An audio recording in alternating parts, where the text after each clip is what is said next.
मुख्यमंत्री अगर 30 दिनों से ज्यादा जेल में रहे तो इंक्लूडिंग पीएम ऑल्सो सर। देखिए, ये जो 3 बिल आए आज इंट्रोड्यूस होंगे, हमारी पार्टी का मानना ये है कि ये theory of separation of powers का, ड्यू प्रोसेस का, और जो जनता को ये इख्तियार है कि वो इलेक्टेड गवर्नमेंट्स को अकाउंटेबल बनाए, ये सब चीज़ें उसके खिलाफ जाता है। सेपरेशन ऑफ पावर्स आप देख लीजिए कि एग्जीक्यूटिव एजेंसीज को फ्री रन मिल जाएगा कि वो खुद जज, जूरी और एग्जीक्यूशनर हो जाएंगे, और मुख्यमंत्री को हटाना है तो असेंबली में हटाते हैं। अब आप मेरे को ये बताइए कि BNSS में इतने ऐसे सेक्शंस हैं कि किसी को भी आप एक सेक्शन लगा दीजिए 5 साल के ऊपर का, तो लाजमी है वो 30 दिन के अंदर, या 30 अंदर BNS में यह है कि 90 डेज तक पुलिस कस्टडी ले सकती है। तो ये मेरे ख्याल से ये 1930 का गेस्टापो मूवमेंट हम भारत में देख रहे हैं कि जिस तरह वहाँ जर्मनी, उस वक्त के जर्मनी में गेस्टापो को बनाकर एक पुलिस स्टेट बना दिया गया। अब चीफ मिनिस्टर अकाउंटेबल नहीं होगा जनता को, बल्कि चीफ मिनिस्टर अकाउंटेबल होगा इन्वेस्टिगेटिंग एजेंसीज को।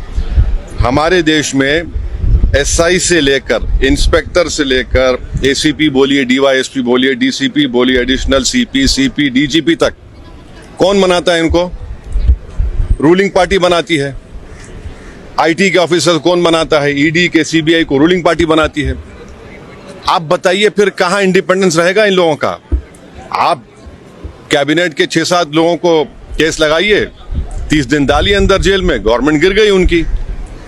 तो ये असल मकसद वो है, ये अनकॉन्स्टिट्यूशनल। अच्छा, उस बिल में ये भी है कि प्राइम मिनिस्टर को कौन अरेस्ट करेगा? प्राइम मिनिस्टर को बताइए। और प्राइम मिनिस्टर, ये उसमें उस बिल में कह रहे हैं, प्राइम मिनिस्टर के बिल में कह रहे हैं कि प्रेसिडेंट करेगा। अरे भाई, संविधान में हमने लिख दिया कि the president will act on the aid and advice of the council of ministers. ये उसका कॉन्ट्रडिक्शन। दूसरा, गवर्नर को आप इख्तियार दे रहे हैं, गवर्नर आप अपॉइंट करते हैं। तो ऑल इन ऑल ये हमारी डेमोक्रेसी के लिए, ड्यू प्रोसेस के लिए, बल्कि भारत को एक पुलिस स्टेट बनाने का काम बीजेपी सरकार करना चाहती है इन तीनों बिलों के जरिए, जिसकी हम पुरजोर इसकी मुखालिफत करेंगे। और ये अनकॉन्स्टिट्यूशनल है, ये बिल्कुल अनकॉन्स्टिट्यूशनल है।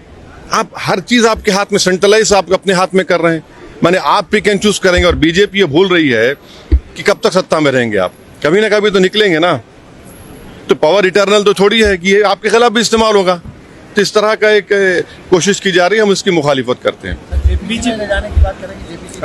अब वो तो है उसमें, मगर हम तो देखिए अब क्या होता है अंदर।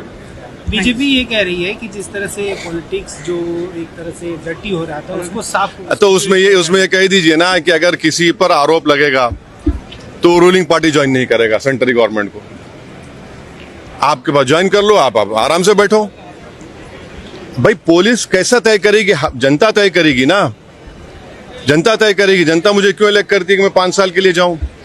और अगर मैं अकाउंटेबल हो जाऊंगा, एजेंसीज को अकाउंटेबल नहीं होगा जनता को, तो किसका नुकसान होगा इसमें? अच्छा, कहाँ है इंडिपेंडेंस, कहाँ है पुलिस का? एक सेक्शन लगा दीजिए, सेडेशन नहीं है, मगर एक सेक्शन है BNSS में 30 दिन छोड़िए, 30 महीने में बिल नहीं होगी। ये चीज चक्कर है, गवर्नमेंट गिर जाएगी, कई गवर्नमेंट गिर जाएंगे। तो जितने अपोजिशन पार्टीज के जो चीफ मिनिस्टर्स हैं, जो उनके पार्टीज हैं, उनको तो इसका पुरजोर मुखालिफत करना चाहिए, वरना तो फिर बारी बारी सब जने जाएंगे अंदर। सर, जन सुनवाई के दौरान दिल्ली की मुख्यमंत्री रेखा, हाँ, मैं इसका कंडेम करता हूँ।